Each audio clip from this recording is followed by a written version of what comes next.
Olá pessoal, entre os dias 11 e 13 de abril eu tive a oportunidade de estar na Grécia, em Atenas, no Simpósio Internacional sobre Câncer de Ovário Avançado.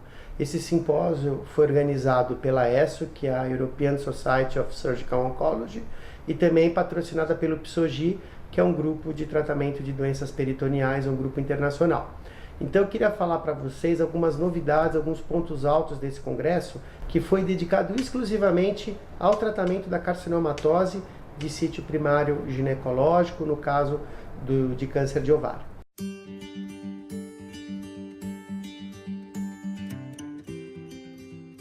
Quais foram os tópicos mais interessantes?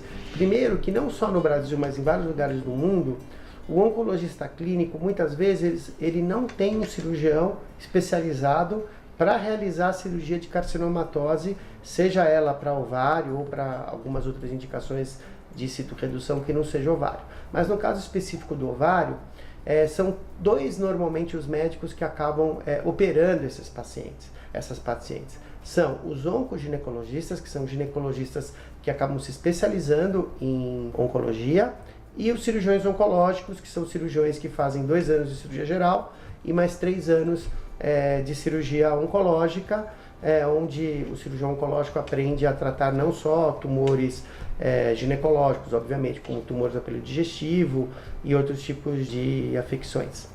Então, foi discutido muito nesse congresso que o câncer de ovário não é um tumor da pelve, ele é um tumor que afeta, quando ele dá carcinomatose, quando ele se espalha pelo abdômen, ele afeta toda a barriga, ou seja, o andar alto e o andar baixo do abdômen. Então, quem for operar o paciente, seja ele ginecologista ou cirurgião, tem que conhecer todas as técnicas para que ele consiga fazer a citoredução, já que a cirurgia é o ponto fundamental na sobrevivência até na cura dessas pacientes.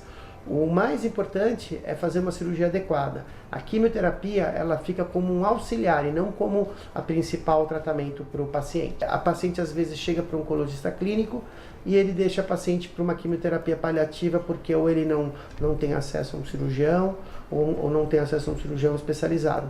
Então todos os esforços devem ser feitos para que a gente consiga ter uma cirurgia ótima, ou seja, que a gente consiga tirar toda a doença para que o paciente tenha uma sobrevida ou até mesmo cura de uma carcinomatose de sítio primário ovariano. Foi discutido também a mutação genética. No caso, a gente sabe que algumas mutações genéticas são associadas ao aumento do câncer de ovário. A principal mutação genética que aumenta muito o risco de câncer de ovário é a mutação do gene BRCA1. O gene BRCA2, a síndrome de Lynch e a síndrome de Linfraumeni, que também são outras síndromes genéticas, também aumentam, mas não aumentam tanto quanto a mutação do BRCA1. BRCA1 em primeiro lugar e BRCA2 em segundo lugar aumentam muito a incidência de câncer de ovário. Foi discutido qual é a melhor forma de se fazer cirurgia profilática na paciente que é mutada do BRCA1 e do BRCA2.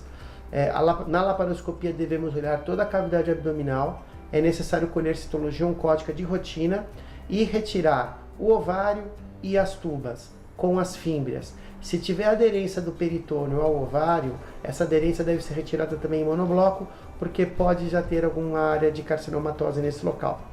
Outra novidade é que nós acabamos dividindo 2 comportamentos biológicos distintos entre o tumor papilífero primário de peritônio, o cistoadenocarcinoma seroso papilífero primário de peritônio, e o que é primário de ovário. Por quê? Apesar dos oncologistas a gente considerar, entre aspas, mais ou menos igual, a gente sabe que a incidência, a faixa etária de acometimento do tumor primário de peritônio é diferente da do tumor primário de ovário. Além do que, os tumores primários de peritônio, eles têm um prognóstico pior do que os tumores primários de ovário, e além disso, a técnica cirúrgica de tratamento do tumor primário de peritônio, ela é diferente um pouco daquela quando o tumor é primário do ovário. Então é muito importante fazer a diferenciação desses 2 tipos que são parecidos, mas não são iguais. Outro assunto também que foi discutido bastante foi a interatividade, ou seja, o ginecologista oncológico, quando ele não está acostumado a lidar com o andar alto do abdômen, ou seja, fazer uma esplenectomia quando necessário, ou tratar doença entre o fígado, o baço e o estômago, O mais importante é que ele se associe a um cirurgião oncologista ou que ele faça um aperfeiçoamento num centro de doenças peritoneais. As doenças do peritônio são doenças complexas, que elas não envolvem só um órgão, não é porque começou no ovário que é uma doença ginecológica, da mesma maneira não é porque começou no intestino que é uma doença coloretal do intestino, a doença acaba se espalhando pela cavidade abdominal, então o cirurgião ele tem que ter um treinamento, é como uma subespecialidade. Hoje o cirurgião do peritônio ele ainda não é considerado uma área de atuação, mas devido à complexidade dos procedimentos cirúrgicos, a complexidade dos tratamentos, das indicações e da forma de selecionar o paciente ideal, porque nem todo paciente tem indicação de ser operado, isso tudo demanda tempo e experiência. Então a gente espera que hoje os cirurgiões que operam as doenças peritoneais, aqueles que não têm uma experiência ou expertise, que eles tenham que acompanhar um serviço de referência em doenças do peritônio para que ele possa melhorar o atendimento aos seus pacientes.